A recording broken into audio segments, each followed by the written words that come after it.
Welcome to the Learning Pines YouTube. We hope this video helps. In this video, I will explain how to file your self-employment taxes step by step. First, understand that as a self-employed individual, you are responsible for both income tax and self-employment tax.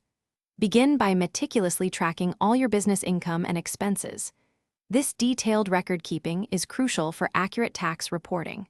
Also, assess if you are required to pay estimated taxes quarterly to avoid penalties.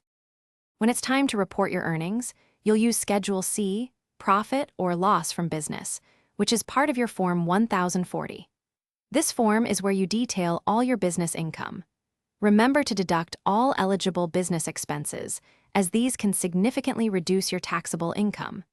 Maintaining thorough records for at least 3 years is essential for supporting your deductions if the IRS has questions. Many self-employed individuals must pay estimated taxes throughout the year using Form 1040-S. This helps cover your income and self-employment taxes. Self-employment tax, which is 3% for Social Security and Medicare, is calculated on your net earnings.